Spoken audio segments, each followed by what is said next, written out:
Përshëndetje. Ja, ky jemi me njerëzinë e re. Mësimore nga ora e bashkisë së klasës për klasën e 9. Bëhet fjalë për rregullat e mirësjelljes. Këtë janë 25 rregullat e mirësjelljes që të gjithë ne duhet t'i dimë.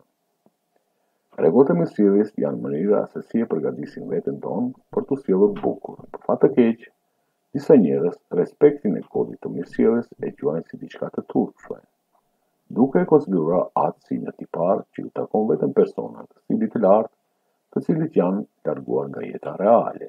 Në fakt, rregullat themelore të mirësjelljes janë mjaft të thjeshta. Kjo është një kulturë e shprehur e mirësjelljes së përbashkët, dukjes një zotëri apo zonjë dhe kontrollit të emocioneve tuaja. Nëse thua, po të ftoj, kjo e bie që ti do të paguash, por ju mund të thoni, le të shkojmë në një restorant. Në këtë rast, të gjithë paguajnë për veten e tyre. Nëse një burr i ofron t'i paguajë gruas, ajo duhet të pranojë atë. Asnjëherë mos bëj vizita pa i telefonuar së pari. Nëse dikush të vijë në shtëpi pa paralajmëri, ju mund të keni veshur rroba banjoje dhe arkues flokësh në kokë. Mos e vendosni telefonin tuaj në tavolinë kur jeni në publik. Nëse vazhdoni të bëni këtë, ju duhet të tregoni të tjerëve sa rol të rëndësishëm ka kjo pajisje në jetën tuaj. Se sa e mërzitur jeni për atë çka po ju ndodh, dhe se në çdo moment jeni gati për të ndaluar një bisedë të padobishme duke kontrolluar ngjarjet e reja në Instagram, ose duke u vdekur për të arritur nivelet e reja në Angry Birds. Mos i ftoni një vajzë për të dalë nëse i shkruani asaj gjithë natën. Burri nuk mban kurrë çantën e dorës së një gruaje. Sidoqoftë, ai mund të mbajë pallton e saj derisa ajo të jetë në tualetë. Nëse jeni duke ecur së bashku me dikë dhe shoku juaj përshëndet një person që ju nuk e njihni, ju gjithashtu duhet ta përshëndetni atë. Shumica e njerëzve besojnë se mënyra e vetme të ngrënit sushi është duke i përdorur shkopit. Megjithatë, kjo me të vërtetë varet. Burrat, për dallim nga gratë, mund të hanë sushi me duart e tyre. Këpucët tuaj gjithmonë duhet të jenë të pastra. Shmangni bisedat e panevojshme në telefon. Nëse keni nevojë që të bisedoni me dikë, është mirë të takoheni me të personalisht. Nëse dikush ju ofendon, ju nuk duhet t'i ktheni në favor ose të ngrini zërin ndaj personit që ju ka fyer. Mos bini në nivelin e tyre. Vetëm buzëqeshni dhe lërni atë duket shumë i pasjellshëm. Një burr duhet të ecë në anën e majtë të një gruaje. I vetëm përjashtim vlen për ushtarët, sepse ata duhet të jenë në gatishmëri për të përshëndetur. Vozhvicit duhet të dinë se aquaplaning, uji që mbetet nga rreshtit e shiut, mund të i la kalimtarët, dhe nëse bëjnë këtë, kjo do të merret si sjellje jo morale.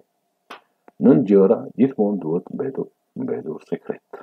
Këta janë mosha, pasuria, grindjet familjare, feja, problemet mjekësore, çështjet e dashurisë, dhuratat, nderimet dhe turpi. Në kinema apo teatr, apo sallë koncertesh, ju duhet të shkoni në vende afër personave të tjerë ku janë të ulur, por i shkoni pari. Një burr duhet të prek gruan pa lejen e saj. Thotë nuk duhet të prek gruan pa lejen e saj. Kjo do thotë se është absolutisht e papranueshme që ju t'i ambani dorën, ta prekni gjatë bisedës dhe ta kapni krahun apo ta shtyni me dorë.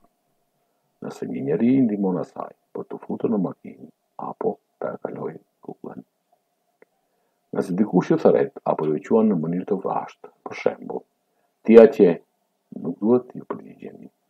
Jini modeli jetike të mirë sjellje shoqërore. Rregulla e artë kur përdorin parfumin është moderimi.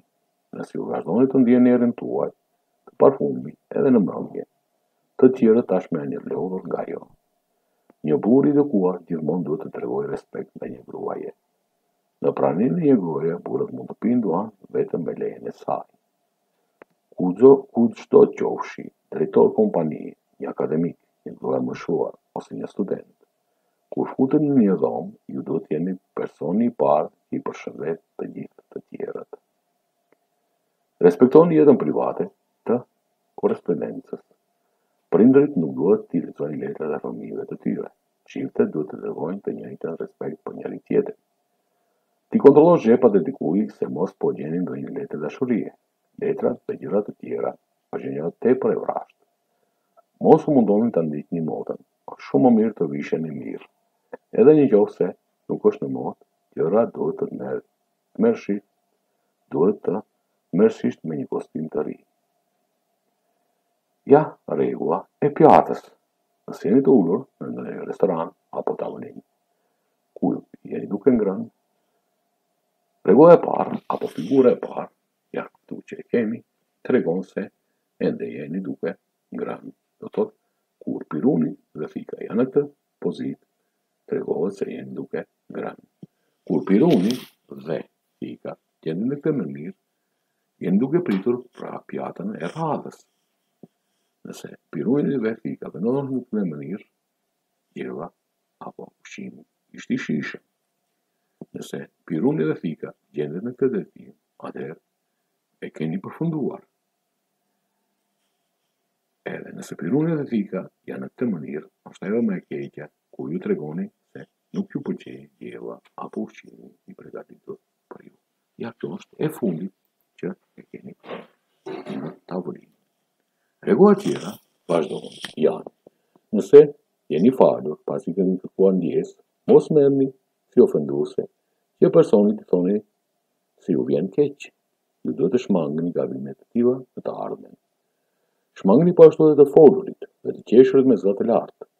Mos u angulni syrit njerëzve, kjo është ofenduese. Mos harroni të falenderoni të dashurit tuaj, të afërmit tuaj dhe miqt tuaj. Ata ju kanë ndihmuar, jo pse ata ishin të detyruar. Kjo është dëshira e tyre. Vlerësojeni ata. Ju faleminderit dhe ju përshëndes.